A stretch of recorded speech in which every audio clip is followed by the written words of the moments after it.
ভাই কি করছেন? ভাইয়া কি অবস্থা? এই দেখতেছি ভাই, একটু হরমুজ প্রণালীর ম্যাপ দেখতেছি আর কি। ভাই একটা প্রশ্ন ছিল আপনার কাছে, হ্যাঁ, তাই বলো। আসলাম আর কি।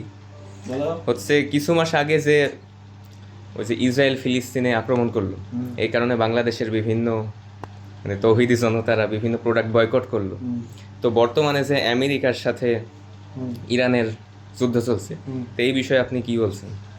না আসলে হ্যাঁ, তুমি ঠিকই বলছো যে কিছুদিন আগে আমাদের যারা আর কি তৌহিদি জনতারা ছিল, তারা তো মনে করো আমাদের পণ্য বয়কট করলো, অনেক কিছুই করলো। তো এখন সেই হিসাবে তো আমেরিকার সাথে যেহেতু ইরানের উপর আক্রমণ করছে, তো আমি আশা করছিলাম যে যেহেতু ঘটনাটা প্রায় এক সপ্তাহ হয়ে গেল, আমাদের তৌহিদি যৌনতা বা যৌনতার যে ভাইরা আছে, আশা করেছিলাম যে এরকম একটা কিছু করবে, যে আমেরিকার যে পণ্য বয়কটের ব্যাপার, তার একটা লিস্টিং ধরা দিবে। আমি তোমার হচ্ছে দুইটা শহরের ভিতরে তো ঘুরতেছি, দেখতেছি এরকম কোথাও পাই নাই যে হচ্ছে তারা কেন করছে না। তো আমার যারা দেখেন তাদের ভাইদের কাছে আমার এই প্রশ্নটা থাকবে যে আসলে যে তৌহিদি জনতারা আর কি এখন করতেছে না কেন, যে আমেরিকার পণ্যের একটা লিস্ট ধরাবে, একটা লিস্ট বিভিন্ন জায়গা দেবে যে এই আমেরিকার পণ্যগুলা ব্যবহার করা যাবে না। তাদের কাছে এই প্রশ্নটা তারা কেন করতেছে না। তবে আমার কাছে মনে হয় কেন তাদের ড্যাডি তো এই জন্য করে না, বুঝতে পারছো? জি ভাই, আরেকটা প্রশ্ন ছিল ভাই। হ্যাঁ, হচ্ছে ওই যে তেলের যে সংকট, হ্যাঁ, হ্যাঁ। সবাই নাকি বলতেছে যে 95% বাইরের দেশ থেকে আমদানি করতে হয়, তাই হুম। তেল পর্যাপ্ত পরিমাণে দিতে পারছে না। তো ওই যে মানুষ 60-70 জন মিলে এরকম মানে পাম্পে লাইন দিচ্ছে, লাইন দিচ্ছে।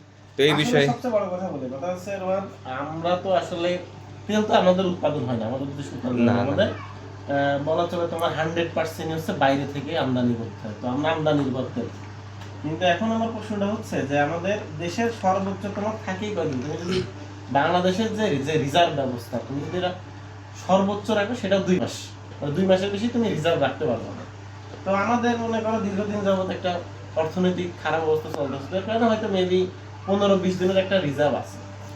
তো এখন আসলে যে বিষয়টা আছে, এই যে এখানে দেখাচ্ছিলাম ওটা একটু দেখাও, যে হরমুজ প্রণালী যে আছে, তো এটা দিয়ে আসলে পুরা পৃথিবীর 5 ভাগের তোমার হচ্ছে 4 ভাগের 1 ভাগ বলতে পারো, বা 5 ভাগের 1 ভাগ এরকম আর কি তেল। ধরো তুমি যদি 5 ড্রাম যদি তেল আসে, তার 1 ড্রাম তোমার এখান দিয়ে আসে। তো এটা যদি বন্ধ থাকে, তো আসলে এটা বিশ্ববাজারে প্রভাব পড়বে, এটা স্বাভাবিক। কিন্তু প্রশ্ন হচ্ছে আমরা বাঙালি তো খুব অতি আবেগের। তো এই জন্য আমরা যেভাবে তা ডিল করতেছি, যার লাগে হচ্ছে তোমার ধরো 100 টাকার যে তেল নেই, সে এখন চাচ্ছে 1000 টাকার তেল। ধরো তুমি আর আমি ধরলাম যে একটা পাম্পের ওর ডেইলি 10,000 লিটার লাগে। তো যে রেগুলার 100 টাকার নাই, সে যদি যে 1000 টাকা চায়, তাহলে সে কিভাবে সাপোর্ট দেবে? তো এটা সংকট আমরা নিজেরা তৈরি করতেছি।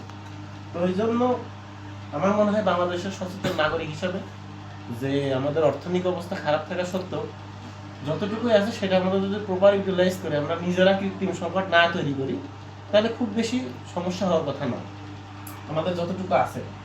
বাট এই যুদ্ধ যদি লং টার্ম চলে, তাহলে সেটা সবাইকে সাফার করতে হবে, শুধু আমাদের দেশ না, বুঝতে পারছো? টোটাল পুরা সাউথ এশিয়া দিয়ে আমাদের এটা সাফার করতে হবে। আর এই সংকটের জন্য আমরা নিজেরা দায়ী, অতি উৎসাহী জনগণ আমরা, এটাই সমস্যা।